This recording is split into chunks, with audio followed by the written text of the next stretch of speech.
Praise the Lord. വേഗം വരുന്നവനായ യേശുക്രിസ്തുവിന്റെ അതിപരിശുദ്ധ നാമത്തിൽ എല്ലാ ദൈവമക്കൾക്കും സ്നേഹവന്ദനം. ഒരാഴ്ചത്തെ ഇടവേളയ്ക്ക് ശേഷം സ്വർഗത്തിലെ ദൈവത്തിന്റെ അളവറ്റ കൃപയാൽ ഈ ചൊവ്വാഴ്ച അതാത് സ്ഥാനങ്ങളിൽ നമുക്കൊന്നിച്ച് ഓൺലൈനിൽ കൂടെ പ്രാർത്ഥിക്കുവാനും ദൈവവചനം പഠിക്കുവാനും കർത്താവ് ആയുസ്സും ആരോഗ്യവും ദീർഘമാക്കിയതിന് നന്ദി അർപ്പിച്ചുകൊണ്ട് പ്രാർത്ഥനയ്ക്കായി തലകളെ വണക്കാം. ഞങ്ങളെ അത്യധികമായി സ്നേഹിക്കുകയും പരിപാലിക്കുകയും ചെയ്യുന്ന ദൈവമേ, സ്വർഗീയ പിതാവേ, അനുഗ്രഹമേറിയ ഈ നല്ല ദിനത്തിന്റെ സായം സമയത്തിനായി ഞങ്ങൾ അങ്ങേ സ്തുതിക്കുന്നു. ഈ മാസത്തിന്റെ 14-ാം തീയതിയുടെ രാത്രികാലം പല ഭവനങ്ങളിലും ദേശങ്ങളിലും ഇരുന്നുകൊണ്ട് ഈ ഓൺലൈൻ പ്ലാറ്റ്ഫോമിലൂടെ ഒന്നിച്ച് പ്രാർത്ഥിക്കുവാൻ, ദൈവവചനം പഠിക്കുവാൻ കർത്താവിടുന്ന് ഒരുക്കുന്ന അവസരങ്ങൾക്കായി സ്തോത്രം. ഞങ്ങളെ എല്ലാവരെയും കുടുംബമായി വ്യക്തിപരമായി തമ്പുരാന്റെ കരങ്ങളിൽ ഏൽപ്പിക്കുന്നു. ഇന്ന് നടക്കുന്ന എല്ലാ ശുശ്രൂഷയ്ക്കായി സ്തോത്രം. ഇന്ന് ജോയിൻ ചെയ്യുവാൻ ആഗ്രഹിക്കുന്നവരൊക്കെ കർത്താവ് കൂട്ടുവരുത്തണം. ഞങ്ങൾ ഒന്നിച്ച് പ്രാർത്ഥിക്കുമ്പോൾ, വചനം പഠിക്കുമ്പോൾ അവിടുത്തെ കൃപയുണ്ടായിരിക്കണം. നെറ്റ്വർക്കിനെയും ഇതിന്റെ എല്ലാ എക്യുപ്മെന്റ്സിനെയും കർത്താവ് നിയന്ത്രിക്കണം. സാഹചര്യങ്ങളെല്ലാം അവിടുന്ന് അനുകൂലമാക്കണം. ദൈവകൃപയാൽ നിറയ്ക്കണം. യേശുവിൻ നാമത്തിൽ അപേക്ഷിക്കുന്നു. കൃപയോടെ കേൾക്കുമാറാകണമേ. ആമേൻ. നാം പ്രാർത്ഥനയ്ക്കായിട്ട് ഒരുങ്ങുമ്പോൾ 145-ാം സങ്കീർത്തനം ആദ്യത്തെ 3 വാക്യങ്ങൾ വായിക്കുന്നു. 145-ാം സങ്കീർത്തനം 1, 2, 3 വാക്യങ്ങൾ. എന്റെ ദൈവമായ രാജാവേ, ഞാൻ നിന്നെ പുകഴ്ത്തും. ഞാൻ നിന്റെ നാമത്തെ എന്നേക്കും വാഴ്ത്തും. നാൾതോറും ഞാൻ നിന്നെ വാഴ്ത്തും. ഞാൻ നിന്റെ നാമത്തെ എന്നേക്കും സ്തുതിക്കും. യഹോവ വലിയവനും അത്യന്തം സ്തുത്യനുമാകുന്നു. അവന്റെ മഹിമ അഗോചരമത്രേ. ദാവീദിന്റെ മറ്റൊരു അനുഗ്രഹിക്കപ്പെട്ട സങ്കീർത്തനം. വളരെ സ്തുതി സ്തോത്രങ്ങളോടുകൂടെ രാജാവായ ദാവീദ് മഹാരാജാവായ ദൈവത്തെ വാഴ്ത്തി സ്തുതിക്കുന്ന വാക്യങ്ങളാണ് ഇതിൽ ഉൾക്കൊള്ളിച്ചിരിക്കുന്നത്. പറയുന്നു, എന്റെ ദൈവമായ രാജാവേ, ഞാൻ നിന്നെ പുകഴ്ത്തും. ഞാൻ നിന്റെ നാമത്തെ എന്നേക്കും വാഴ്ത്തും. ഇവിടെ നമ്മെ പഠിപ്പിക്കുന്ന ഒരു കാര്യം, ഇസ്രയേലിന്റെ 2ാമത്തെ അഭിഷിക്തനായ രാജാവാണ്.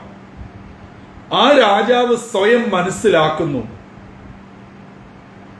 ഞാനല്ല ശരിക്കുമുള്ള രാജാവ്. ഞാനല്ല സുപ്രീം അതോറിറ്റി, സുപ്രീം പവർ എന്ന് പറയുന്നത്. എന്നെക്കാട്ടിലും വലിയവനായ ഒരു രാജാവ് ഉണ്ട്. ഈ ഒരു തിരിച്ചറിവ് ദാവീദിന്റെ ആത്മീയ ജീവിതത്തെ വെളിപ്പെടുത്തുകയാണ്. ഇന്ന് നാം നോക്കിയാൽ നമുക്ക് പാടാനറിയാം, പ്രാർത്ഥിക്കാനറിയാം, വചനം ശുശ്രൂഷിക്കാനറിയാം, ഒരു മീറ്റിംഗ് കണ്ടക്ട് ചെയ്യാനറിയാം, അല്ലെങ്കിൽ ആത്മീയമായോ മറ്റേതെങ്കിലും കാര്യങ്ങളിൽ നമുക്ക് ചില കാര്യങ്ങൾ ചെയ്യുവാൻ ദൈവം പ്രാപ്തിയും കഴിവും തന്നിട്ടുണ്ടേ എങ്കിൽ നമ്മുടെ അവസ്ഥ എന്താണ്? നാം മറ്റൊരാളെ അംഗീകരിക്കുമോ? ഒരുപക്ഷെ നമ്മിൽ നിന്നും വ്യത്യസ്തമായും നവീന രീതിയിലും ആത്മീയ പ്രചോദനം നൽകുന്നതുമായ വചന ശുശ്രൂഷ മറ്റൊരു കർത്തൃദാസനിൽ നിന്നും അനുഭവിച്ചാൽ അതിനെ നാം അപ്രീഷിയേറ്റ് ചെയ്യുമോ? അതിനെ നാം എന്റർടൈൻ ചെയ്യുമോ? നാം ഓർക്കേണ്ട ഒരു കാര്യമാണ്, പറയുന്നതെല്ലാം ആത്മീയമാണ്, എല്ലാം നല്ലതാണ്. പക്ഷേ പലപ്പോഴും നമ്മുടെ മാത്രമൊരു ഡൊമൈൻ നാം ക്രിയേറ്റ് ചെയ്ത് നിർത്തിയിരിക്കുകയാണ്. എന്നാൽ ദാവീദ് വിളിച്ചു പറയുന്നു, എന്റെ ദൈവമായ രാജാവേ, ഞാൻ നിന്നെ പുകഴ്ത്തും. അതുകൊണ്ട് നമുക്കിന്ന് എന്തെല്ലാം ഉണ്ടോ അത് ഭൗതിക നന്മയാവാം, ആത്മീക ആയിരിക്കാം, പുത്രസമ്പത്ത്, നമ്മുടേതായിട്ടുള്ള സകലതും ദൈവത്തിന്റെ ദാനം മാത്രമാണ്, ദൈവത്തിൽ നിന്നുള്ളത് മാത്രമാണ്. അതെപ്പോഴും ഓർത്തുകൊണ്ട് ഞാൻ ഇതിന്റെ എല്ലാം വെറും ഒരു കസ്റ്റോഡിയൻ മാത്രമാണ്, ഇതിന്റെ ഓണർ, ക്രിയേറ്റർ, ഇതിന്റെ ഉടമസ്ഥൻ ദൈവമാണ്. ഈ ഒരു ബോധ്യത നമ്മെ ഭരിക്കുമ്പോൾ നമുക്ക് പിന്നീട് ഒന്നിനെ ചൊല്ലി പുകഴുവാനോ അഹങ്കരിക്കുവാനോ ഇടയാവുകയില്ല. അതാണ് ദാവീദ് നമുക്ക് ഈ വാക്യത്തിൽ കൂടെ നൽകുന്ന വലിയ ഒരു ഗുണപാഠം. തുടർന്ന് പറയുന്നു, നാൾതോറും ഞാൻ നിന്നെ വാഴ്ത്തും, ഞാൻ നിന്റെ നാമത്തെ എന്നേക്കും സ്തുതിക്കും. ദാവീദ് പറയാണ്, നാൾതോറും ഞാൻ നിന്നെ വാഴ്ത്തും. ഓർക്കണം, ദാവീദിന്റെ രാജസദസ്സിൽ രാജാവിനെ പുകഴ്ത്തി പറയുവാനും രാജാവിനെ സ്തുതി സ്തോത്രങ്ങൾ ആലപിക്കുവാനും ധാരാളം ആളുകളുണ്ട്. പലവിധങ്ങളിൽ രാജാവിനെ പ്രകീർത്തിച്ചുകൊണ്ടിരിക്കും. അത് രാജസദസ്സിൽ സർവ്വസാധാരണമാണ്. പ്രത്യേകിച്ച് ഇസ്രയേലിന്റെ ചരിത്രത്തിലെ രണ്ടാമത്തെ രാജാവുമാണ്. ഈ നിലയിൽ ജനങ്ങളിൽ നിന്ന് പുകഴ്ച ലഭിച്ചുകൊണ്ടിരിക്കുന്ന ദാവീദ് പറയുകയാണ്, ഇതൊക്കെ ഇവിടെ നടക്കുന്നുവെങ്കിലും ഞാൻ എൻ്റെ ദൈവത്തെ നാൾതോറും സ്തുതിക്കും. പ്രിയമുള്ളവരെ, ഇത് നമ്മുടെയും ജീവിതചര്യ ആയിരിക്കണം. നമ്മൾ ജോലി ചെയ്തു, കഷ്ടപ്പെട്ടു, പണം സമ്പാദിച്ചു, അധ്വാനിച്ചു, അതുകൊണ്ട് ഇന്ന് കാണുന്നതൊക്കെ നമുക്കുണ്ട്, നല്ലത് തന്നെ. പക്ഷെ ഇതിനൊക്കെയും കാരണഭൂതൻ സ്വർഗത്തിലെ ദൈവം ഒരുവൻ മാത്രമാണ്. അതുകൊണ്ട് പുതിയ നിയമത്തിൽ യേശു നല്ല ഒരു ഉപമ പറഞ്ഞിട്ട് ആ ധനവാനായ മനുഷ്യൻ, നല്ല കൃഷിക്കാരൻ, നല്ല ഒരു മാർക്കറ്റിംഗ് തന്ത്രം അറിയാവുന്നവൻ പറയുകയാണ്, ഞാൻ ഏറിയ നാളത്തേക്ക് എല്ലാം സ്വരൂപിച്ചു, ഇനി ഞാൻ സ്വസ്ഥമായിട്ടിരിക്കും. കാരണം ഏറിയ നാളത്തേക്ക് എൻ്റെ കയ്യിലുണ്ട്. സ്വസ്ഥമായിട്ടിരുന്നിട്ട് തിന്നുക, കുടിക്കുക, ആനന്ദിക്കുക. ഇതല്ല ഇന്നത്തെ ആത്മീയ ലോകത്തിലും നമുക്ക് കാണുവാൻ കഴിയുന്നത്. പക്ഷേ കർത്താവ് അവനെ ഒരു പേര് വിളിച്ചു, യു ഫൂൾ, മൂഢ. ഇന്ന് രാത്രിയിൽ നിന്റെ ആത്മാവിനെ നിന്നോട് ചോദിച്ചാൽ നീ ഒരുക്കി വെച്ചതൊക്കെ ആർക്ക് പോകും? നിനക്ക് കിട്ടുകയില്ല, പിന്നെ ഇത് ആർക്ക് പോകും? നീ ഇതെല്ലാം ഉണ്ടാക്കി, പക്ഷേ നിന്നിൽ ആയിരിക്കുന്ന ആത്മാവ് നിന്റേതല്ല, നീ ഉണ്ടാക്കിയതല്ല, നിനക്കതിനകത്തിൽ യാതൊരു പാർട്ടുമില്ല. അതിനെ ഉണ്ടാക്കിയ സൃഷ്ടിച്ച ഉടയവൻ തിരിച്ചെടുത്താൽ നീ കാത്തു സൂക്ഷിച്ച് അധികകാലം സുഖമായി ജീവിക്കാമെന്ന് ദിവാസ്വപ്നം കണ്ടതെല്ലാം ഒരു നീർക്കുമിള പോലെ പൊഴിഞ്ഞു പോകും. അതുകൊണ്ട് ദാവീദ് പറയുന്നു, എന്നെ പുകഴ്ത്തുന്നതും രാജകോവിലിനകത്ത് പ്രകീർത്തിക്കുന്നതുമൊക്കെ ശരിയാണ്, പക്ഷെ ഞാൻ നാൾതോറും എൻ്റെ ദൈവത്തെ വാഴ്ത്തും. പ്രിയമുള്ളവരെ, നമ്മുടെ ജീവിതത്തിൽ ഒന്ന് തിരിഞ്ഞു നോക്കിയാൽ ദൈവത്തെ സ്തുതിക്കുവാൻ ഇല്ലാത്തത് എന്തിനാണ്? കാരണം നമ്മുടേതായിട്ടുള്ളത് ഒന്നുമില്ല, എല്ലാം ദൈവത്തിന്റെ ദാനമാണ്. 3-ാം വാക്യം പറയുന്നു, യഹോവ വലിയവനും അത്യന്തം സ്തുത്യനും അവന്റെ മഹിമ അഗോചരവുമാണ്. നമ്മുടെ ദൈവത്തിന്റെ വലിപ്പം പറയുകയാണ്. യഹോവ വലിയവനാണ്, അത്യന്തം സ്തുത്യനാണ്. അവന്റെ മഹിമ അഗോചരമാണ്. നമ്മുടെ കണ്ണുകൾക്ക് ഒരിക്കലും ദർശിക്കുവാനോ അതുകൊണ്ട് നമുക്കതിനെ അളന്ന് തിട്ടപ്പെടുത്തുവാനോ കഴിയാതെ വണ്ണം അഗോചരമാണ് ദൈവത്തിന്റെ മഹിമ എന്ന് പറയുന്നത്. നമ്മൾ ദൈവത്തിന് എത്ര മാർക്ക് കൊടുക്കും? ദൈവത്തിന്റെ മഹത്വത്തെ നമ്മൾ എത്രത്തോളം അളക്കും? നമുക്കത് കാണാൻ കഴിയുമെങ്കിൽ മാത്രമല്ല അതിനൊരു മാർക്കിടാൻ പറ്റുകയുള്ളൂ, അളക്കുവാൻ പറ്റുകയുള്ളൂ. പലപ്പോഴും നമ്മൾ മാർക്കിടുന്നത് എങ്ങനെയാണ്? എന്റെ ജീവിതത്തിൽ പ്രാർത്ഥിച്ചതിന്, ഞാൻ ആഗ്രഹിച്ചത്, ഞാൻ പ്രതീക്ഷിച്ചത് എനിക്ക് ലഭിച്ചപ്പോൾ അല്ലെങ്കിൽ ലഭിക്കുമ്പോൾ ദൈവം വലിയവനാണ്, ഈ കാര്യം നടത്തുവാൻ ദൈവം മതിയായവനാണ്, ഹല്ലേലൂയ, സ്തോത്രം. അപ്പോൾ നമ്മൾ പ്രാർത്ഥിച്ച വിഷയത്തിന്റെ വലിപ്പം, അത് ലഭിക്കപ്പെട്ട വിധം, അത്രയുമാണ് നാം ദൈവത്തിനിട്ടിരിക്കുന്ന മാർക്ക് എന്ന് പറയുന്നത്. ശരിയല്ലേ? അതിനപ്പുറത്ത് നമുക്ക് ദൈവത്തിന്റെ മഹത്വത്തെ കാണുവാൻ കഴിയുന്നില്ല. വചനം തന്നെ പറയുന്നു അഗോചരമാണ്. പ്രിയമുള്ളവരെ, ഇന്ന് ഞാൻ നിങ്ങളുമായിരിക്കുന്നത് ഈ ദൈവത്തിന്റെ വലിയ കൃപയാണ്. ഇന്ന് രാത്രിയിൽ ഈ ദൈവജനവുമായി പ്രാർത്ഥനയ്ക്കായിട്ട് ഒരുങ്ങുമ്പോൾ വളരെ സന്തോഷത്തോടും സ്തോത്രത്തോടും കൂടെയാണ് നിൽക്കുന്നത്. കഴിഞ്ഞ 4 മാസത്തിലധികമായി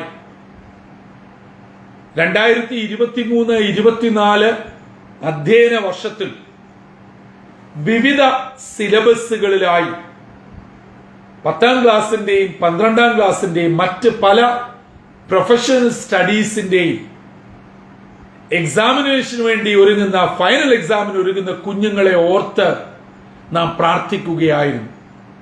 നമ്മുടെ വാട്സപ്പ് ഗ്രൂപ്പുകളിൽ അവരുടെ ലിസ്റ്റ് നാം പ്രിപ്പയർ ചെയ്ത് അയച്ച് അനേകം ഉപവസിച്ചുമൊക്കെ പ്രാർത്ഥിക്കുകയായിരുന്നു. ഇന്നലെ കൊണ്ട് 10ന്റെയും 12ന്റെയും എല്ലാ സിലബസിന്റെയും റിസൾട്ട് ഡിക്ലെയർ ചെയ്യുവാനും നമ്മൾ പ്രാർത്ഥിച്ചുകൊണ്ടിരുന്ന എല്ലാ കുഞ്ഞുങ്ങൾക്കും ഉന്നതമായ വിജയം ലഭിക്കുവാനും ഇടയായി.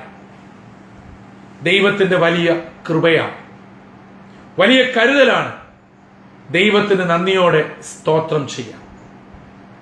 അതുകൊണ്ട് ആ ദൈവകൃപയ്ക്ക് നന്ദി കരേറ്റിക്കൊണ്ട് എല്ലാ കുഞ്ഞുങ്ങളെയും ദൈവനാമത്തിൽ ആശംസകൾ അറിയിക്കുന്നു, പ്രാർത്ഥനകൾ അറിയിക്കുന്നു. നിങ്ങളുടെ അധ്വാനങ്ങളെ ദൈവം ഫലപ്രദമാക്കി തന്നു. നിങ്ങളുടെ പ്രാർത്ഥന, നിങ്ങളുടെ പേരൻസിന്റെ, നിങ്ങളുടെ സഹോദരങ്ങളുടെ, നമ്മുടെ കൂട്ടുവിശ്വാസികളുടെ പ്രാർത്ഥന നമ്മുടെ കുഞ്ഞുങ്ങൾക്കൊക്കെയും ഉന്നത വിജയം ലഭിക്കുവാൻ ഇടയായി. 10ാം ക്ലാസ് കഴിഞ്ഞ കുഞ്ഞുങ്ങൾ +1 പഠനത്തിനുള്ള തയ്യാറെടുപ്പ്, 12th കഴിഞ്ഞ കുഞ്ഞുങ്ങൾ വിവിധ ലൈനുകൾ തിരിഞ്ഞ് അവരുടെ ഭാവിയുടെ ക്രമീകരണത്തിനായിട്ടുള്ള പഠനത്തിനുള്ള ക്രമീകരണം. എല്ലാവരെയും തമ്പുരാൻ അനുഗ്രഹിക്കുകയും നിങ്ങൾ എവിടെയായിരിക്കുന്നോ അവിടെയെല്ലാം ഇന്ന് നാം കേട്ടതുപോലെ നിങ്ങൾക്ക് ലഭിക്കപ്പെട്ട വിജയം, നിങ്ങൾ രാത്രിയിലിരുന്ന് കഷ്ടപ്പെട്ട് പഠിച്ചത് തന്നെയാണ്, പക്ഷേ അതിനുള്ള ആരോഗ്യവും പ്രാപ്തിയും കഴിവും എല്ലാം തന്നത് സ്വർഗത്തിലെ ദൈവമാണ്. അതുകൊണ്ട് നിങ്ങൾ വിദ്യാഭ്യാസവുമായി, ജോലിയുമായി, നിങ്ങൾ ഈ ലോകത്തിന്റെ ഏത് ഭൂഖണ്ഡത്തിൽ പോയാലും കർത്താവിനോട് ചേർന്ന് ജീവിക്കണം. നിങ്ങളെ പല വിധത്തിൽ സ്വാധീനിക്കുന്ന പല ഘടകങ്ങൾ നിങ്ങൾക്ക് ചുറ്റുമുണ്ട്. നിങ്ങൾ അറിയാതെ നിങ്ങളെ വശീകരിക്കുന്ന അനേക കാര്യങ്ങളുണ്ട്. അവിടെയൊക്കെ മുഴങ്കാലമടക്കി പ്രാർത്ഥനയോടെ തീരുമാനമെടുക്കുവാൻ കർത്താവ് എന്റെ കുഞ്ഞുങ്ങളെ, നിങ്ങളെ സഹായിക്കട്ടെ. നിങ്ങളെ ഞങ്ങൾ പ്രാർത്ഥിച്ച് ദൈവകരങ്ങളിൽ അയച്ച് വിടുകയല്ലാതെ മാതാപിതാക്കൾക്ക് നിങ്ങളുടെ കൂടെ വരുവാൻ കഴിയുകയില്ല. നിങ്ങൾ തന്നെ നിങ്ങളെ സൂക്ഷിക്കുക. ദൈവം നിങ്ങളെ കണ്ടുകൊണ്ടിരിക്കുന്നു. 139 സങ്കീർത്തനം എപ്പോഴും വായിക്കുകയും അത് ഓർക്കുകയും ചെയ്യണം. നടപ്പും ഇരിപ്പും കിടപ്പും സകലവും ദൂരത്ത് നിന്ന് അറിയുന്ന ഒരു ദൈവം.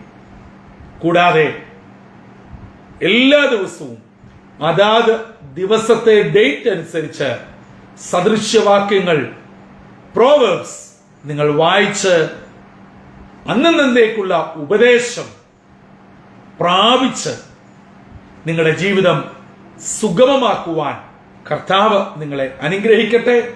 ഒരു പ്രാവശ്യം കൂടെ ദൈവനാമത്തിൽ നിങ്ങളെ എല്ലാവരെയും അനുഗ്രഹിക്കുന്നു. ഈ വർഷം, ഈ പുതിയ വർഷം 24-25 10ാം ക്ലാസ്സിലും 12ാം ക്ലാസ്സിലും ഫൈനൽ എക്സാമിന് വേണ്ടി പ്രവേശിക്കുവാൻ പുതിയ അക്കാഡമിക്കിലേക്ക് കയറിയ കുഞ്ഞുങ്ങളെല്ലാവരെയും തമ്പുരാൻ ധാരാളമായി അനുഗ്രഹിക്കട്ടെ. ദൈവം നമ്മെ ധാരാളമായി വർദ്ധിപ്പിച്ച് മാനിക്കട്ടെ. ഇന്നത്തെ വാക്യങ്ങൾ ഒരിക്കലും മറക്കരുത്. ദൈവമാണ് നമ്മുടെ സകലം. ആ ദൈവകരങ്ങളിൽ നമുക്ക് ഏൽപ്പിക്കാം. പ്രാർത്ഥനയ്ക്കായി ഒരുങ്ങാം. തലകളെ നമുക്ക് വണക്കാം. ഒരു ചൊവ്വാഴ്ച കൂടെ ദൈവം നമുക്ക് ദാനമായി നൽകി. പല രാജ്യങ്ങളിൽ നിന്ന് ഭവനങ്ങളിലായി ഓൺലൈനിലൂടെ നാം ഈ മധ്യസ്ഥ പ്രാർത്ഥനയിലും ദൈവവചന പഠനത്തിലും പങ്കുചേരുമ്പോൾ, പ്രിയ ദൈവജനമേ, ഇന്ന് നാം കേട്ടതുപോലെ രാജാവായ ദാവീദ് പറയുന്നു, ഞാൻ നാൾതോറും എന്റെ ദൈവത്തെ പുകഴ്ത്തും. അവന്റെ മഹിമ അഗോചരമാണ്. അതെ, നമുക്കും ദാവീദിനോട് ചേർന്ന് എല്ലാത്തിനും സ്തോത്രം ചെയ്യാം, ദൈവത്തെ സ്തുതിക്കാം. തമ്പുരാന്റെ കരങ്ങളിലേക്ക് ഏൽപ്പിച്ചാട്ട് കുടുംബമായി വ്യക്തിപരമായി കർത്തൃകരങ്ങളിൽ സമർപ്പിച്ചാട്ട്. പ്രത്യേകാൽ നമ്മൾ ഓർത്തതുപോലെ ഈ അധ്യയന വർഷം നമ്മൾ പ്രാർത്ഥിച്ച എല്ലാ കുഞ്ഞുങ്ങൾക്കും ദൈവം ഉന്നതമായ മാർക്കോടുകൂടെ നല്ല വിജയം പ്രാപിപ്പാനിടയാക്കിയതിന് നന്ദിയോടെ സ്തോത്രം ചെയ്യാം. വ്യാപരിച്ച ദൈവകൃപകൾക്കും പ്രാർത്ഥിച്ച എല്ലാ പ്രിയപ്പെട്ടവർക്കും ദൈവം ധാരാളമായി അനുഗ്രഹിച്ച് മാനിച്ച് കൃപയോടെ നടത്തണമേ എന്നും പ്രാർത്ഥിക്കാം. മുൻപോട്ടുള്ള പഠനത്തിനായി പല ക്രമീകരണങ്ങൾ ചെയ്യുന്ന എല്ലാ കുഞ്ഞുങ്ങളെയും ഓർക്കാം. പഠനത്തോടനുബന്ധിച്ച് മാതാപിതാക്കളെ വിട്ട് വിദൂരങ്ങളിലായിരിക്കുന്നവർ, ജോലി ചെയ്യുന്നവർ, കുടുംബജീവിതത്തിൽ പ്രവേശിക്കുവാൻ ആഗ്രഹിക്കുന്നവർ, കുടുംബസ്ഥരായി കഴിയുന്നവർ, ഗർഭിണികളായിരിക്കുന്ന സഹോദരിമാർ, എല്ലാവരെയും ഇന്ന് രാത്രി ദൈവകരങ്ങളിൽ ഏൽപ്പിക്കാം. എല്ലാവിധ രോഗികളെയും ദുഃഖിതരെയും കർത്തൃകരങ്ങളിൽ വിട്ടുകൊടുക്കാം.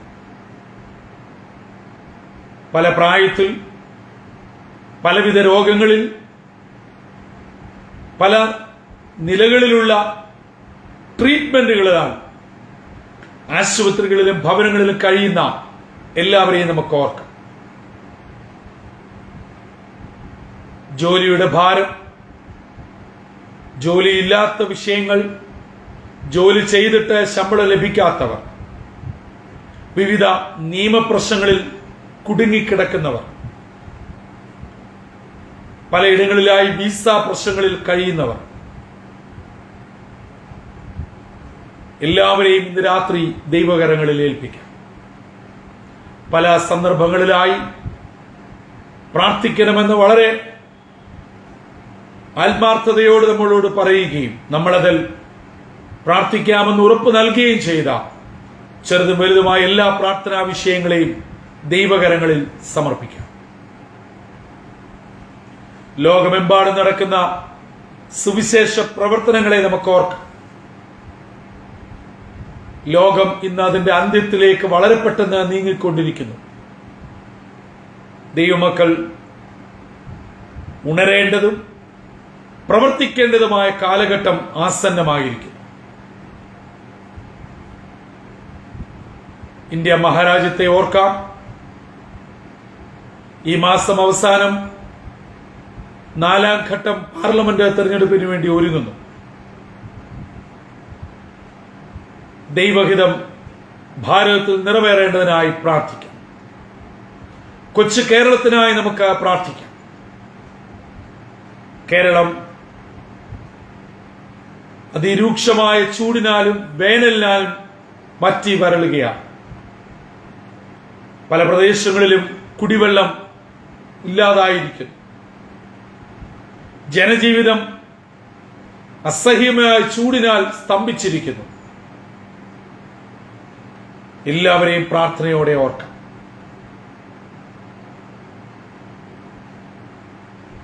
നമ്മെ തന്നെ ദൈവകരങ്ങളിൽ സമർപ്പിക്കാം. കൂട്ടങ്ങളെയും കൂട്ടായ്മകളെയും ഓർക്കാം.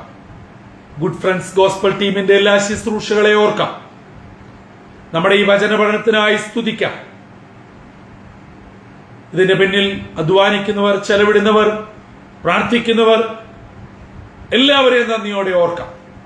ഇപ്പോൾ ഓൺലൈനിലും വരുന്ന ദിവസങ്ങളിൽ യൂട്യൂബിലുമായി ഈ ശുശ്രൂഷയിൽ പങ്കുചേരുന്ന എല്ലാവരെയും, ഓരോരുത്തരുടെയും പ്രാർത്ഥനാ വിഷയങ്ങളെയും ദൈവകരങ്ങളിൽ സമർപ്പിക്കാം.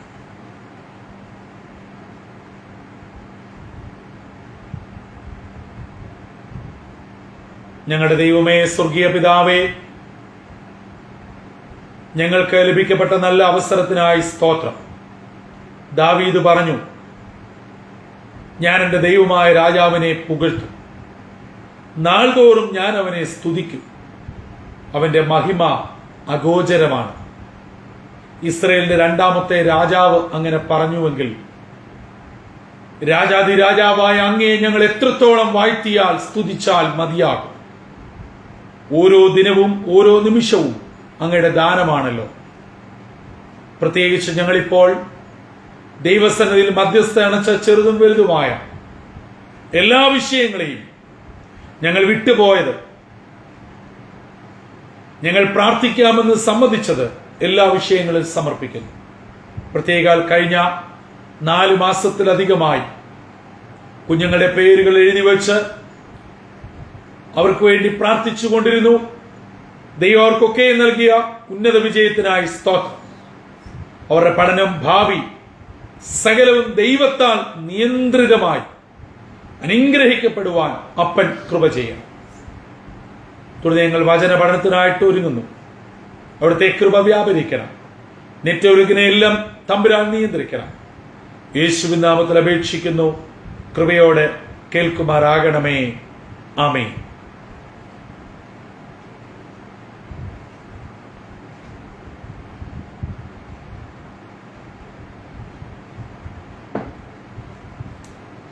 ദൈവ തിരുനാമത്തിന് നന്ദിയോടെ സ്തോത്രം. 2024 5ാം മാസത്തിൽ വീണ്ടും നമുക്ക് ഒരു ചൊവ്വാഴ്ച തമ്പുരാൻ ദാനം നൽകി. വ്യാപരിച്ച അനുഭവിച്ച എല്ലാ നന്മകൾക്കും നന്ദി കരേറ്റാം. അന്യോന്യ പ്രാർത്ഥനയിൽ വഹിപ്പാൻ കർത്താവ് നമ്മെ സഹായിക്കട്ടെ. നാം കഴിഞ്ഞ ഏകദേശം 4.5 മാസത്തോളമായി പൗലോസ് അപ്പോസ്തോലന്റെ സുവിശേഷ യാത്രകളെ കുറിച്ച് പഠിച്ചു വരികയാണ്. നാം ആ പഠനത്തിന്റെ അവസാന ഘട്ടങ്ങളിൽ എത്തുകയാണ്. ഇന്നും അടുത്ത ഒരു ക്ലാസ്സോടുകൂടി പൗലോസിന്റെ സുവിശേഷ യാത്രയുടെ പരിസമാപ്തിയിൽ നാം എത്തുന്നു. ഈ ഏകദേശം അടുത്ത ക്ലാസ്സോട് ചേർന്ന് 5 മാസത്തോളം നമ്മൾ ഈ പഠിച്ചത് മുൻപോട്ടുള്ള നമ്മുടെ ആത്മീയ ജീവിതത്തിൽ കർത്താവിന്റെ വരവ് വരെ ഒരു സുവിശേഷ വെല്ലുവിളിയായി ഏറ്റെടുക്കുവാൻ ഇടയാവട്ടെ. കഴിഞ്ഞ ക്ലാസ്സുകൾ ആരെങ്കിലും മിസ് ചെയ്തിട്ടുണ്ടെങ്കിൽ ദയവായി നമ്മുടെ യൂട്യൂബ് ചാനലായ ബ്രദർ സന്തോഷ് കോടുകുളങ്ങി എന്ന യൂട്യൂബ് ചാനൽ നിങ്ങൾ സന്ദർശിക്കുകയും സബ്സ്ക്രൈബ് ചെയ്യുകയും അതിൽ ക്ലാസ് 1, 2 എന്ന് പറഞ്ഞ് ഡേറ്റ് കൊടുത്ത് നമ്മൾ അപ്ലോഡ് ചെയ്തിട്ടുണ്ട്. ഒപ്പം അതാത് ദിവസത്തെ ജീവജല വാഗ്ദത്ത വചനം, ദാനിയേൽ പ്രവചനം, കർത്താവിന്റെ രണ്ടാമത്തെ വരവുകൾ, ധാരാളം വിവിധ പ്രസംഗങ്ങൾ എല്ലാം ലഭ്യമാണ്. എല്ലാം വചനാധിഷ്ഠിതം മാത്രമാണ്. നിങ്ങൾ സന്ദർശിക്കുക, വചനം കേൾക്കുക, വചനത്തിൽ വളരുക. കർത്താവിന്റെ വരവ് അതിസമീപം ആയിരിക്കും. നമ്മൾ കഴിഞ്ഞ ക്ലാസ്സിൽ പഠിച്ച് നിർത്തിയത് പൗലോസിന്റെ സുവിശേഷ യാത്രയിലെ 17ാമത്തെ മെയിൻ ചിന്തയാണ്. പൗലോസിന്റെ അത്ഭുതകരമായ വിടുതൽ. നമ്മളത് കണ്ടതാണ്.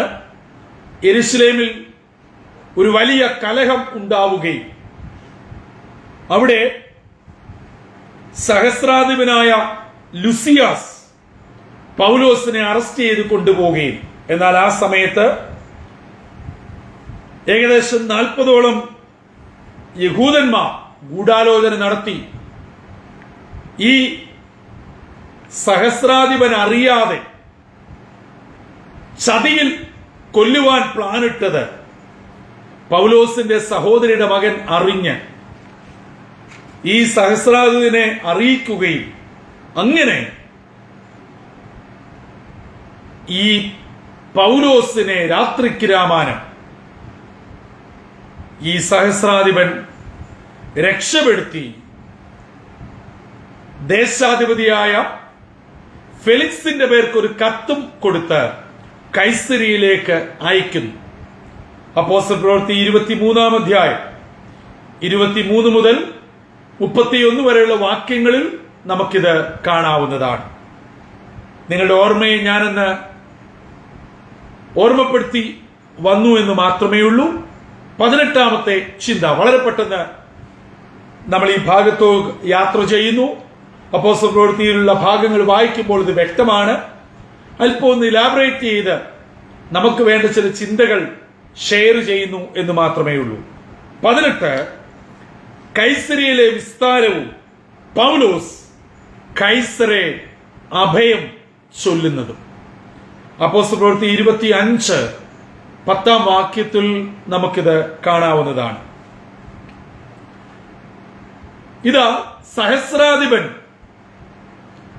ഗവർണറായ ഫേലിക്സിന് പൗലോസിനെ കൈമാറി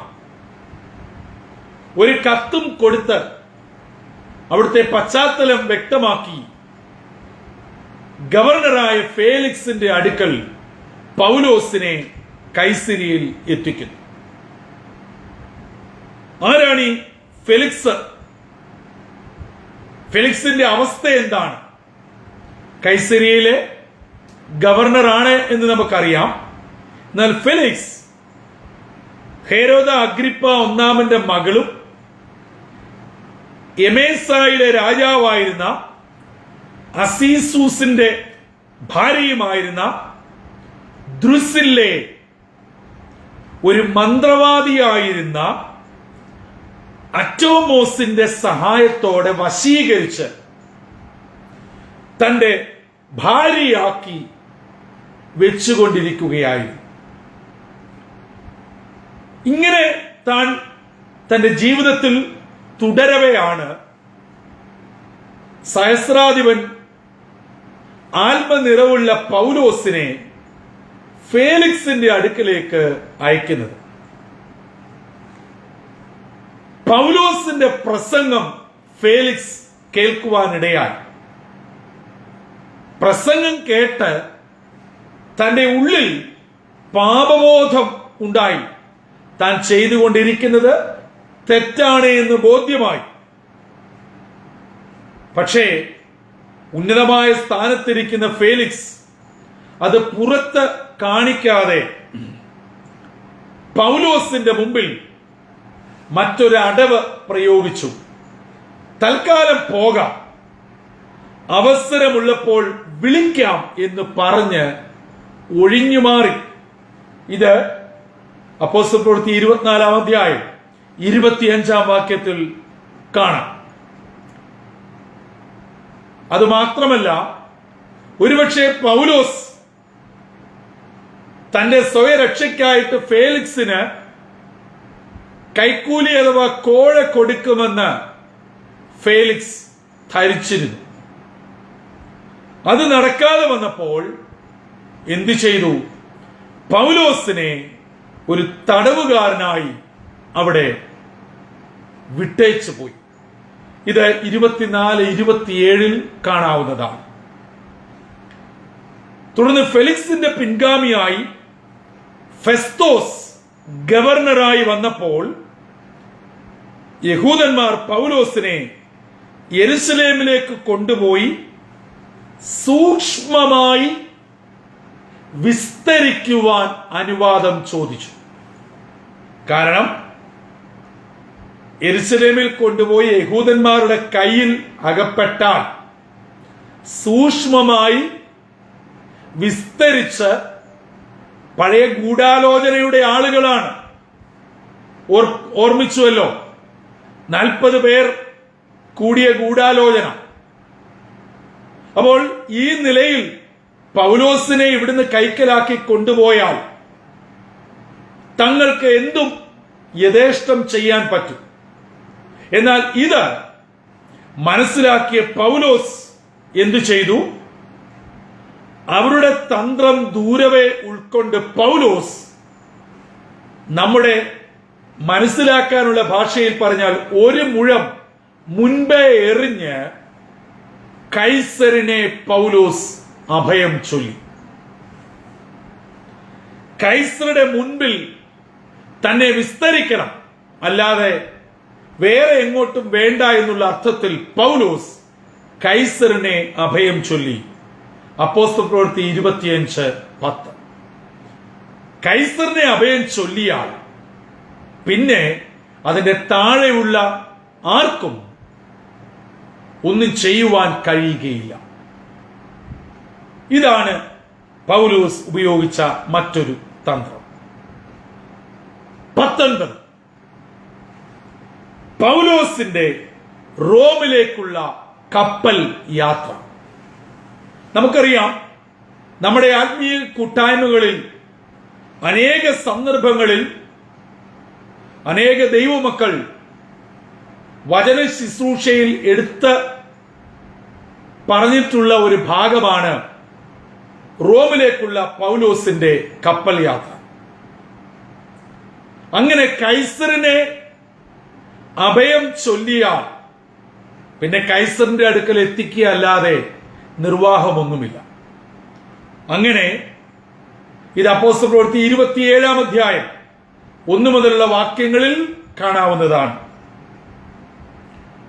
കൈസരിയ ഒരു യഹൂദ പട്ടണമാണെന്നും അതല്ല യവനന്മാരുടെ പട്ടണമാണെന്നും വാദിച്ച് ഒരു വലിയ വിപ്ലവം അക്കാലത്തുണ്ടായി. ഫെലിക്സ് യവനരുടെ പക്ഷം ചേർന്നു. അങ്ങനെ ആയിരക്കണക്കിന് യഹൂദന്മാരെ സംഹരിക്കുകയും ധനികരായ യഹൂദന്മാരെ യവനന്മാർ കൊള്ളയിടുകയും ചെയ്തു. ഇതിന്റെ വെളിച്ചത്തിൽ യഹൂദന്മാർ റോമിലെ കൈസർക്ക് പരാതി സമർപ്പിക്കുകയും ഫെലിക്സിനെ റോമിലേക്ക് വിളിപ്പിച്ച് പകരം ഫെസ്റ്റോസിനെ ഗവർണറായി നിയമിക്കുകയും ചെയ്ത സമയത്താണ് ഈ പൗലോസിന്റെ വിസ്താരങ്ങളും പൗലോസ് കൈസരെ അഭയം ചൊല്ലുന്നതും. അപ്പോൾ അവിടെ ചുറ്റുപാടും അത്ര സുഖകരമായ ഒരു അന്തരീക്ഷമല്ല. കലഹങ്ങളും വിപ്ലവങ്ങളും പ്രശ്നങ്ങളും നടമാടിക്കൊണ്ടിരിക്കുകയാണ്. ഈ സമയം പൗലോസ് വേണ്ടവണ്ണം ഉപയോഗിച്ചു. അങ്ങനെ ഈ സമയത്ത് അഗ്രിപ്പ രാജാവ് ഗലീലയുടെയും പീരിയായുടെയും ഭരണാധികാരി ആയിരുന്നതിനാൽ പുതിയ ഗവർണറെ സന്ദർശിക്കുവാൻ തന്റെ ഭാര്യയായ ബെർണീക്കിയോട് കൂടെ കൈസരിയിൽ എത്തിയിരുന്നു. പൗലോസിനെ വിസ്തരിച്ച് കുറ്റസംഗതി കൈസർക്ക് റിപ്പോർട്ട് ചെയ്യാൻ വേണ്ടി ഒരു ശ്രമം നടത്തുകയും ചെയ്തു. പൗലോസ് നിർദോഷിയാണെന്ന് മനസ്സിലാക്കിയെങ്കിലും കൈസരെ അഭയം ചൊല്ലിയിരുന്നതിനാൽ റോമിലേക്ക് യാത്രയ്ക്കായി നിയോഗിച്ചു. ഇവർ ഒരു ശ്രമം നടത്തിയപ്പോൾ പൗലോസിന്റെ നിരപരാധിത്വം മനസ്സിലാക്കിയെങ്കിലും പൗലോസ് യഹൂദന്മാരുടെ തന്ത്രം മുന്നമേ ഗ്രഹിച്ചുകൊണ്ട് കൈസറിനെ അഭയം ചൊല്ലിയതിനാൽ ഇവർ ചെയ്തത് റോമിലേക്ക് അയക്കുകയാണ്. അങ്ങനെ കൈസരിയിൽ നിന്നും റോമിലേക്ക് ഇതാ കപ്പൽ യാത്ര ആരംഭിക്കുന്നു. യൂലിയോസ് എന്ന ശതാധിപന്റെ കീഴിൽ മറ്റ് തടവുകാരും ഉൾപ്പെടെ 276 യാത്രക്കാർ റോമിലേക്കുള്ള കപ്പൽ യാത്രയിൽ ഉണ്ടായിരുന്നു. അങ്ങനെ ലൂക്കോസിനെ കൂടാതെ തെസ്സലോനിക്കക്കാരൻ അരിസ്റ്റർഹോസും പൗലോസിന്റെ കൂടെ ഉണ്ടായിരുന്നതായി അപ്പോസ്തല പ്രവൃത്തി 27:37 വായിക്കുന്നു. ശതാധിപനായ യൂലിയോസ് പൗലോസിനോട് വളരെ സൗഹാർദ്ദപരമായി പെരുമാറി. അലക്സാണ്ട്രിയയിൽ നിന്നും റോമിലേക്ക് ധാന്യം കൊണ്ടുപോകുന്ന ഒരു ചരക്ക് കപ്പലിലായിരുന്നു മൊത്തം 276 പേരുടെ യാത്ര. ഇത് അപ്പോസ്തല പ്രവൃത്തി 27:37 നമുക്ക് കാണുവാൻ കഴിയും. 20ാമത്തെ ചിന്ത, കപ്പൽ ഛേദത്തിൽ നിന്നുള്ള വിടുതൽ. നമുക്കറിയാം, ഇവരുടെ ഈ യാത്ര ഒരു വലിയ കപ്പൽ ഛേദത്തിൽ അകപ്പെടുവാനിടയായി. അവിടെയൊക്കെ ദൈവത്തിന്റെ വലിയ പദ്ധതികളുണ്ട്. അപ്പോസ്തല പ്രവൃത്തി 28-ാം അധ്യായം 1 മുതലുള്ള വാക്യങ്ങളിൽ അത് വ്യക്തമാണ്. തെക്കൻ കാറ്റ് മന്ദമായി ഊതിയതിനാൽ കപ്പൽ യാത്ര സുരക്ഷിതമായിരിക്കുമെന്ന് എല്ലാവരും കരുതി. പ്രിയമുള്ളവരെ, പലപ്പോഴും നമ്മുടെയൊക്കെ ജീവിതത്തിൽ അങ്ങനെയാണ്. ചില കാര്യങ്ങൾ നമ്മൾ വിചാരിക്കുന്നത് പോലെ നടക്കുന്നത് കാണുമ്പോൾ നമ്മൾ അതിന്റെ അവസാനം വരെ കണക്കുകൂട്ടും. എന്നാൽ അങ്ങനെയല്ല. അവരുടെ പ്രതീക്ഷകളെ മുഴുവനും തകിടം മറിച്ചുകൊണ്ട് ഈശാനമൂലൻ എന്ന കൊടുങ്കാറ്റ് ആഞ്ഞടിച്ചു. കപ്പലിന്റെ ഭാരം കുറച്ചാൽ രക്ഷപ്പെടും എന്ന് കപ്പൽ ജോലിക്കാരുടെ അറിവ് ചരക്കു കപ്പലിലെ ചരക്കുകൾ മുഴുവനും സമുദ്രത്തിൽ വലിച്ചെറിഞ്ഞു. നമുക്ക് കാണുവാൻ കഴിയും, കപ്പൽ കോപ്പും കടലിൽ എറിഞ്ഞു കടഞ്ഞു. പക്ഷേ യാതൊരു വ്യത്യാസവുമില്ല. കപ്പലിലുള്ളവർ, തുടക്കത്തിൽ ആശ്വസിച്ചവർ, അവർ ഒരു തീരുമാനത്തിലെത്തി. ഇനി നമ്മുടെ മുമ്പിൽ മരണം മാത്രമേ ഒരു വഴിയുള്ളൂ. നമ്മുടെ ചരക്ക് മുഴുവനും എറിഞ്ഞു കളഞ്ഞു. എന്നിട്ടും വ്യത്യാസമില്ല. മരണം നിശ്ചയമെന്ന് കരുതി ഭക്ഷണം പോലും കഴിക്കാതെ അവർ പട്ടിണിയിലായി. എന്നാൽ പൗലോസിന് ദൈവത്തിന്റെ ദർശനമുണ്ടായി. ഓർക്കണം, സാഹചര്യങ്ങൾ മുഴുവനും നമുക്കെതിരാണ്. എല്ലാ അർത്ഥത്തിലും ഈശാന മൂലന്റെ ശക്തി ഏറുകയാണ്. കയ്യിലുണ്ടായിരുന്നത് മുഴുവനും കടലിൽ എറിഞ്ഞു കളയേണ്ടി വന്നു. ആ അവസ്ഥയിലും പ്രാർത്ഥിക്കുന്ന ദൈവ പൈതലിന് വെളിപ്പെടുന്ന ഒരു ദൈവമാണ്. ഹല്ലേലൂയ, സ്തോത്രം. എന്നെ കേൾക്കുന്ന ദൈവമക്കളെ, ഇന്ന് നിങ്ങൾ ഏതെങ്കിലും വിഷയത്തിൽ ഭാരപ്പെടുന്നുവോ? ആ വിഷയം നിങ്ങൾക്ക് ചുറ്റും പല വിധങ്ങളിലുള്ള പ്രതിസന്ധികളും വെല്ലുവിളികളും ഉയർത്തുന്നുവോ? അവിടെയും വെളിപ്പെട്ട് നിങ്ങളെക്കുറിച്ചുള്ള ഉദ്ദേശം വെളിപ്പെടുത്തുന്ന ഒരു ദൈവം ജീവിക്കുന്നു. നമുക്കവിടെ കാണുവാൻ കഴിയുന്നത് അതാണ്. അങ്ങനെ പൗലോസ് എല്ലാവരെയും ധൈര്യപ്പെടുത്തി ഭക്ഷണം കഴിക്കാൻ നിർബന്ധിക്കുകയും താൻ തന്നെ അപ്പമെടുത്ത് വാഴ്ത്തി ഭക്ഷിക്കുകയും ചെയ്തതായി 27, 23 മുതൽ 35 വരെയുള്ള വാക്യങ്ങളിൽ കാണാം. അനന്തരം അവർ ബാക്കിയുള്ള ഭക്ഷണം കടലിൽ ഇട്ടുകളഞ്ഞു. കൊടുങ്കാറ്റ് ആഞ്ഞു വീശി അടിച്ചതിനാൽ കപ്പൽ ഒരു മണൽത്തിട്ടയിൽ തട്ടി തകർന്നു. തടവുകാരെ എല്ലാം കൊല്ലണമെന്നൊരു അഭിപ്രായം അവിടെ ഉണ്ടായി. എങ്കിലും ശതാധിപൻ പൗലോസിനെ രക്ഷിക്കണം എന്നുള്ള ആഗ്രഹം മുൻനിർത്തി ഒരു തീരുമാനത്തിലെത്തിയിട്ട് വിളിച്ചു പറഞ്ഞു, സ്ഥിതി ഇതാണ്, ഇനി നമ്മുടെ മുമ്പിൽ യാതൊരു രക്ഷയുമില്ല. നീന്തി കരയ്ക്ക് കയറാൻ പറ്റുന്നവർ കരയ്ക്ക് കയറുക. ഈ ശതാധിപന്റെ പ്രഖ്യാപനം തടവുകാർക്കും കപ്പൽക്കാർക്കും ഒരു പുതിയ അനുഭവമായി. അവർ ആ നിലയിൽ ദൈവം തന്നെ ദാസനായ പൗലോസിന് വെളിപ്പെടുത്തിയതുപോലെ തടവുകാർ രക്ഷപ്പെടുവാൻ ഇടയാവുകയും ചെയ്തു. 21ാമത്തെ ചിന്ത, മെലിത്ത ദ്വീപിലെ 2 അത്ഭുതങ്ങൾ. ഇങ്ങനെ കപ്പൽ ഛേദത്തിൽ പെട്ടപ്പോൾ ഇവർ കരയ്ക്ക് നീന്തി കയറിയത് തൊട്ടടുത്തുള്ള ഒരു ദ്വീപായ മെലിത്ത ദ്വീപിലാണ്. ഇതെല്ലാം നാം അപ്പോസ്തലപ്രവൃത്തി 28 വായിക്കുന്നു, കാണുന്നു.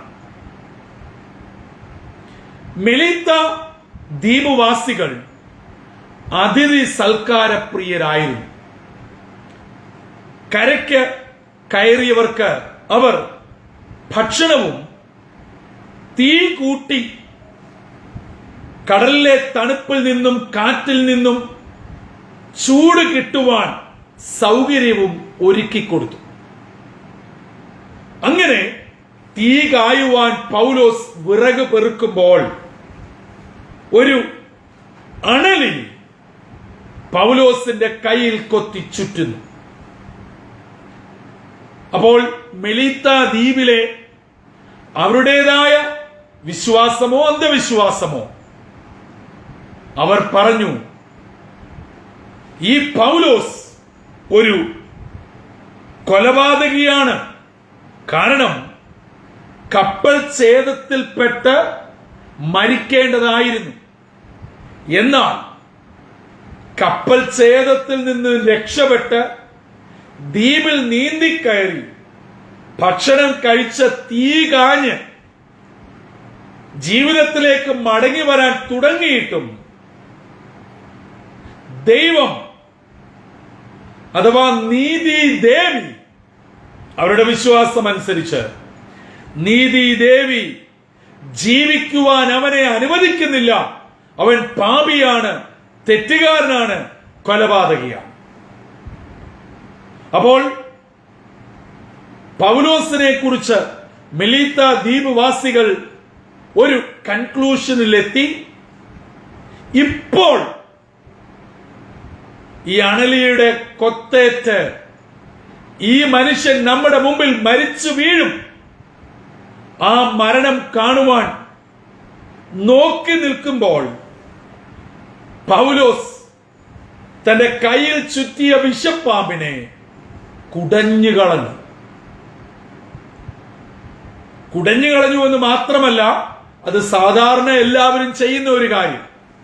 എന്നാൽ അവർ നോക്കി, ഇപ്പോൾ ഈ മനുഷ്യൻ വീണ് മരിക്കും, എന്നാൽ പൗലോസിനൊരു ദോഷവും സംഭവിക്കുന്നില്ല എന്ന് കണ്ട് മെലീത്ത ദ്വീപുവാസികൾ അത്ഭുതപ്പെട്ട് പൗലോസ് ഒരു ദേവനാണ് എന്ന് പറയുവാൻ ഇടയായി.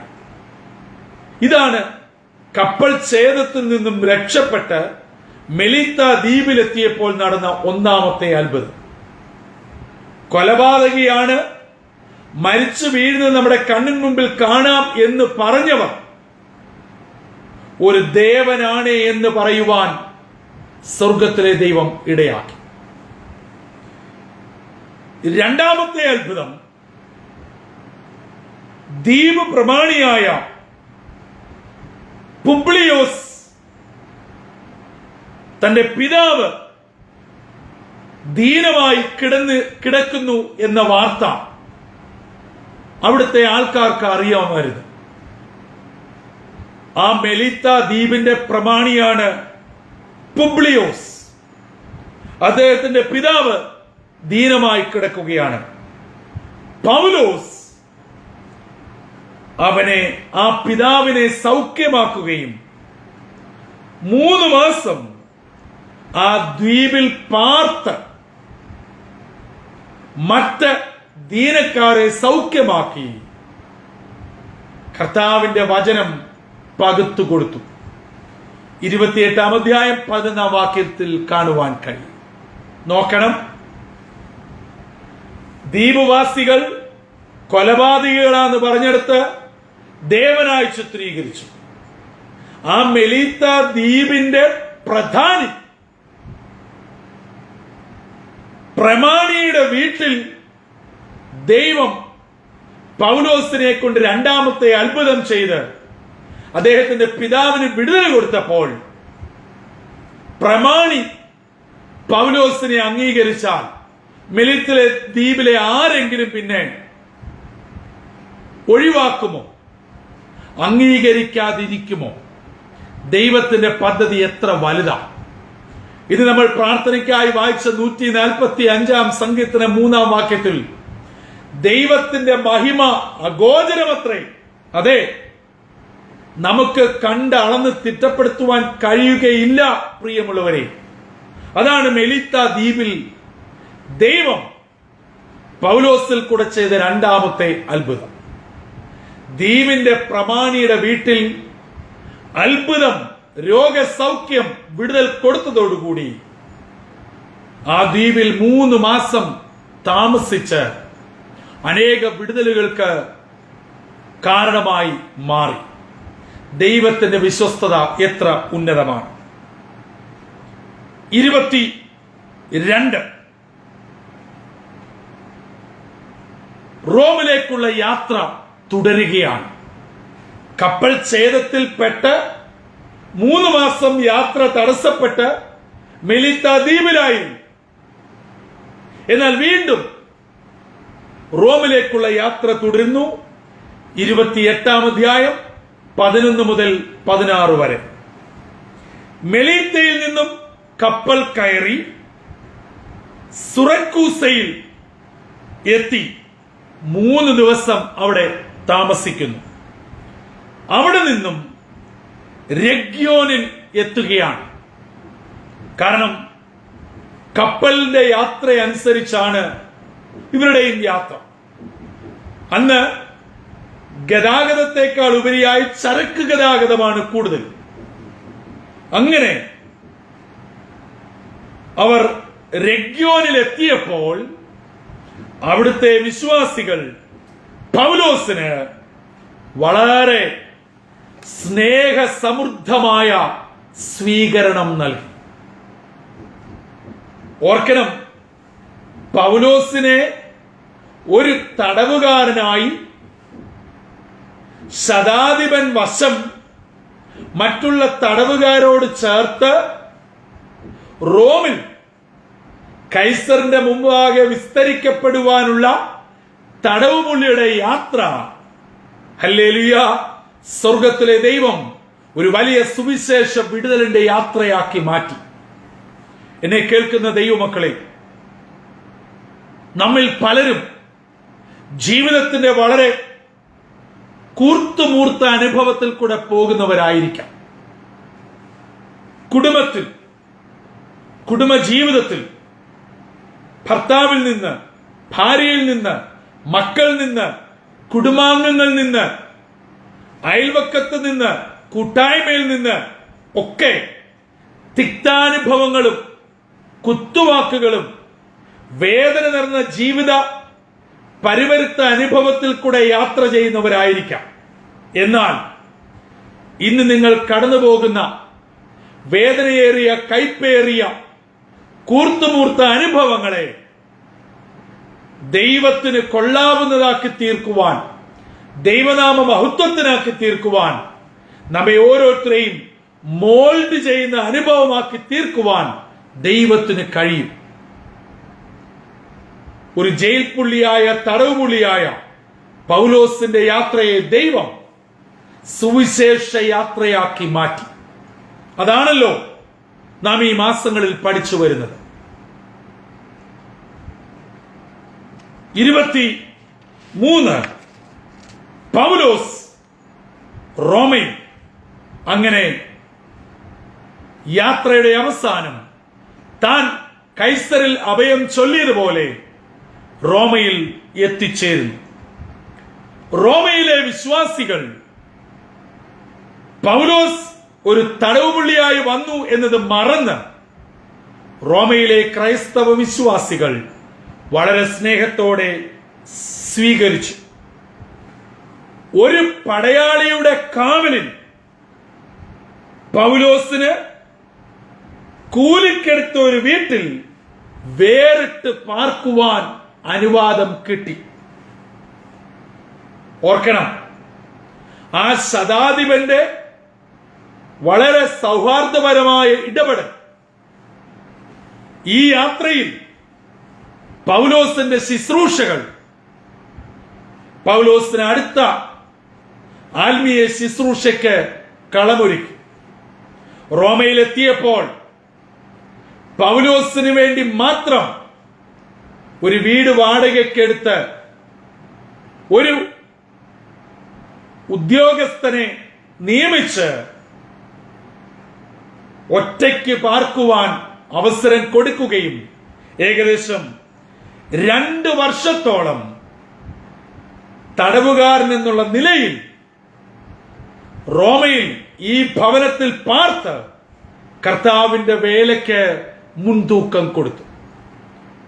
അപ്പോസ്തലപ്രവൃത്തി 28-29 നമുക്കിത് കാണുവാൻ കഴിയും. ദൈവമക്കളെ, തടവറ പോലും സുവിശേഷ വേലയാക്കി മാറ്റുന്നു. 2 വർഷം പൗലോസ് റോമയിൽ ഒരു കാവൽക്കാരന്റെ അകമ്പടിയോടെ ഒറ്റയ്ക്ക് പാർക്കുവാനുള്ള അവസരം കിട്ടി. ദൈവകൃപയോടെ ജീവിപ്പാൻ ഇടയായി. സമയം അതിക്രമിച്ചിരിക്കാൻ രാത്രിയിൽ ഞാൻ എന്റെ വാക്കുകൾക്ക് വിരാമം കുറിക്കുകയാണ്. അടുത്ത ചൊവ്വാഴ്ചത്തെ ഒരു ക്ലാസ്സോടുകൂടി ഈ വിഷയം നമ്മൾ പൂർണ്ണതയിൽ എത്തിക്കുകയാണ്. 5 മാസത്തോളം പൗലോസിന്റെ സുവിശേഷ യാത്രയെക്കുറിച്ച് നാം പഠിക്കുകയായിരുന്നു. ദൈവമക്കളെ, കഴിഞ്ഞ നാളുകളിലെ ക്ലാസുകൾ അപ്പോസ്തലപ്രവൃത്തികളുടെ പുസ്തകം നാം പരിപൂർണമായി പഠിച്ചു വരികയാണ്. നമ്മുടെ ജീവിതത്തിൽ ഈ ഒരു വലിയ ദർശനം, ഒരു വലിയ കാഴ്ചപ്പാട് തമ്പുരാൻ നൽകട്ടെ. എല്ലാ കാര്യങ്ങളും അനുകൂലമായിട്ട് കർത്താവിന്റെ വേല ചെയ്യുവാൻ ഈ ലോകത്തിൽ ആരെക്കൊണ്ടും കഴിയുകയില്ല. ലഭിക്കുന്ന അവസരങ്ങൾ ഒരാളോടെങ്കിലും ഒരാളോട് എന്റെ യേശു എനിക്ക് മതിയായവനാ, സഹോദര സഹോദരി, താങ്കൾക്കും ഈ യേശു മതിയായവനാണ്. എന്നെ സ്നേഹിച്ച്, എന്റെ കുറവുകളെ ക്ഷമിച്ച്, എന്റെ കൂട്ടുകാരിൽ പരമായി ആനന്ദ തൈലം കൊണ്ട് എന്നെ അഭിഷേകം ചെയ്ത യേശു താങ്കളെയും സ്നേഹിക്കുന്നു, താങ്കളോടും ക്ഷമിക്കുന്നു, താങ്കളെയും യേശുവിന്റെ മകനായി മകളായി സ്വീകരിക്കുവാൻ ആഗ്രഹിക്കുന്നു. ഈ സദ്വാർത്തം പറയുവാൻ കർത്താവ് നമ്മളെ ഇടയാക്കട്ടെ. വരുന്നൊരാഴ്ചപ്പെട്ട കാലം അനുഗ്രഹത്തിന്റെയും നന്മയുടെയും ദിനങ്ങളാക്കി തീർക്കട്ടെ. കർത്താവിന്റെ കരങ്ങളിൽ ഏൽപ്പിക്കാം, തലകളെ വണക്കാം, പ്രാർത്ഥിക്കാം. കാരുണ്യവാനായ ദൈവമേ, സ്വർഗീയ പിതാവേ, ഒരു ചൊവ്വാഴ്ചയോടെ ഞങ്ങളുടെ ജീവിതത്തിൽ അനുവദിച്ചു നൽകിയതിനായി സ്തോത്രം. ദാവീദിനോട് ചേർന്ന് ഞങ്ങൾക്കും അനേക വിഷയങ്ങളെ ഓർത്ത് പ്രാർത്ഥിക്കുവാനും നാൾതോറും അങ്ങയെ വാഴ്ത്തുമെന്ന് തീരുമാനമെടുക്കുവാനും ഞങ്ങളെ ഒരുക്കിയതിനായി സ്തോത്രം. ഇന്ന് പൗലോസിന്റെ ജീവിതത്തിന്റെ ഏറ്റവും പ്രയാസമേറിയ യാത്രയിൽ കർത്താവ് തന്നോടുകൂടെ ഇരുന്ന് ആ യാത്രയെ ഒരു സുവിശേഷ യാത്രയാക്കിയത് പഠിക്കുവാനിടയായല്ലോ. അപ്പൊ ഞങ്ങളുടെ ജീവിതയാത്രയിൽ കല്ലും മുള്ളും പ്രതികൂലങ്ങളുടെ കൂർത്തമൂത്ത അമ്പുകളുമുണ്ട്. ബുഭുഷ്യയോട് അലർന്ന സിംഹം പോലെ ഞങ്ങൾക്ക് ചുറ്റും അനേകരുണ്ട്. എന്നാൽ ഞങ്ങളുടെ യാത്രയെ സുഗമമാക്കുന്ന ഒരു ദൈവം ജീവിക്കാൻ സ്തോത്രം. ഇപ്പോൾ ഓൺലൈനായും വരും ദിവസങ്ങളിൽ യൂട്യൂബിൽ കൂടെയും ഈ വചനം കേട്ട് പ്രാർത്ഥിക്കുന്നതിന്റെ മക്കളെ അനുഗ്രഹിക്കണം. ഞങ്ങൾ എവിടെയായിരുന്നാലും പൗലോസിനെ പോലെ ലജ്ജിക്കാത്ത സാക്ഷികളായി കർത്താവിനെ ഉയർത്തുവാൻ ഇടയാകും. തുടർന്നും അങ്ങയുടെ വേലയ്ക്കായി ഞങ്ങളെ ഒരുക്കണം. യേശുവിൻ നാമത്തിൽ അപേക്ഷിക്കുന്നു. കൃപയോടെ കേട്ട് ഉത്തരമരുളുമാറാകണമേ. ആമേൻ. നമ്മുടെ കർത്താവായ യേശുക്രിസ്തുവിന്റെ കൃപയും പിതാവായ ദൈവത്തിന്റെ സ്നേഹവും പരിശുദ്ധാത്മാവിന്റെ കൂട്ടായ്മയും നാം പ്രാർത്ഥിച്ച വിഷയങ്ങളോടും കേട്ട വചനത്തോടും മുൻപോട്ടുള്ള ജീവിതത്തോടും ലോകമെമ്പാടുമുള്ള വിശുദ്ധന്മാരോടും ഇന്ന് വിലന്നേക്കും കർത്താവ് രണ്ടാം വരെ ഉണ്ടായിരിക്കുമാറാകട്ടെ. ആമേൻ. God bless you all.